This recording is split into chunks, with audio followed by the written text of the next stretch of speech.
আসসালামু আলাইকুম, সবাই কেমন আছেন? তো চলে আসলাম নতুন একটি ভিডিও নিয়ে। তো আজকে আমরা অরেঞ্জ কেক তৈরি করে দেখাবো। তো দেখি হয়তো বুঝতে পারছেন কতটা সুন্দর হয়েছে আমাদের এই কেকটি। তো প্রথমে আমার আম্মু এখানে 2 কাপের মতো ময়দা দিয়ে দিল। এরপর এখানে 1 চামচের মতো আমার আম্মু বেকিং পাউডার ব্যবহার করছে। এগুলোকে কিন্তু অবশ্যই খুব ভালোভাবে চেলে নিতে হবে যাতে কোনো দানাদার ভাব না থাকে। এরপর এখানে 1 কাপের মতো গুঁড়া দুধ এবং ইনো পাউডার ব্যবহার করছে। এই ইনো ব্যবহার করলে কিন্তু কেকটা ফুলে এবং খুবই নরম হয়। তো সকল উপকরণগুলো খুব ভালোভাবে ছেঁকে নিতে হবে। তো এরপরে এগুলোকে আমার আম্মু একটু ভালোভাবে নাড়িয়ে চাড়িয়ে নিচ্ছে। এই উপকরণগুলো কিন্তু খুব ভালোভাবে মিশিয়ে নিতে হবে, আর অবশ্যই কিন্তু এগুলোকে ছেঁকে নিতে হবে। তো এরপরে এখানে আমার আম্মু একটি কমলা ব্যবহার করেছে। যেহেতু আজকে আমরা অরেঞ্জ কেক তৈরি করব, তো এখানে প্রথমত আমার আম্মু অরেঞ্জগুলোকে খুব ভালোভাবে কেটে নিচ্ছে। তো আমরা চোচা সহই কিন্তু অরেঞ্জগুলো ব্যবহার করব।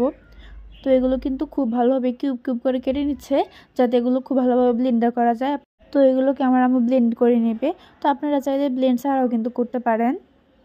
ব্লেন্ড করার জন্য এগুলোকে খুব ভালোভাবে কিউব কিউব করে কেটে নিচ্ছে। তো ব্লেন্ডার জার এগুলোকে দিয়ে দিল। তো এর মধ্যে পরিমাণ মতো চিনি দিয়েছে। এখানে 1 কাপে কিছুটা কম সয়াবিন তেল ব্যবহার করেছে, ধাপে ধাপে 2 বারে ব্যবহার করেছে। তো এরপর এখানে আমার আম্মু ডিম দিয়ে দিবে। এখানে আমার আম্মু 3টি ডিম ব্যবহার করবে, যেহেতু ডিমগুলো খুব বড় ছিল সেহেতু আমার আম্মু এখানে 3টি ডিম ব্যবহার করবে। তো সকল উপকরণগুলো দেওয়ার পরে এগুলোকে খুব ভালোভাবে ব্লেন্ড করে নিয়েছে। তো এগুলোকে ব্লেন্ড করার পরে এখন আমার আম্মু সেই আগের মিশ্রণটাই অল্প অল্প করে ঢেলে দিবে এবং খুব ভালোভাবে নাড়িয়ে চাড়িয়ে নিতে হবে। অবশ্যই কিন্তু অল্প অল্প করে দিতে হবে এবং ভালোভাবে নাড়িয়ে চাড়িয়ে নিতে হবে। আর অবশ্যই কিন্তু ঘনত্বের দিকে খেয়াল রাখতে হবে, নয়তো কিন্তু আপনাদের কেকটা স্পঞ্জি হবে না। দেখেই হয়তো বুঝতে পারছেন আমাদের ঘনত্বটা ঠিক কীরকম হয়েছে। তো এরকমের যে কম কিংবা এরকম ঘনত্ব না হলে কিন্তু আপনাদের কেকটা পারফেক্ট হবে না। তো এরপরে এর মোল্ডের আকার অনুযায়ী আমার আম্মু এখানে একটি কাগজ কেটে নিল। তো এটি কেকের নিচে দেওয়া হবে। তো কেকের মোল্ডের মধ্যে সামান্য পরিমাণে তেল এভাবে দিয়ে দিতে হবে যাতে কেকটা পরবর্তীতে খুব ভালোভাবে উঠে আসে। আর এই মিশ্রণটিকে কিন্তু অবশ্যই খুব ভালোভাবে নাড়িয়ে নিতে হবে। তো এরপরে কেকের মোল্ডের মধ্যে আমার আম্মু মিশ্রণটি ঢেলে দিল। তো দেখি হয়তো বুঝতে পারছেন কত সহজ উপায়ে আমার আম্মু খুব সহজেই কিন্তু কেকটা তৈরি করে ফেললো। তো যাদের বাসায় ওভেন নাই তারা কিন্তু খুব সহজেই এভাবে পাতিলের মধ্যে বালু দিয়ে আপনারা তৈরি করতে পারেন। তো এরপরে আমার আম্মু এখানে ঢাকনার ফুটাটা এইভাবে বন্ধ করে দিল।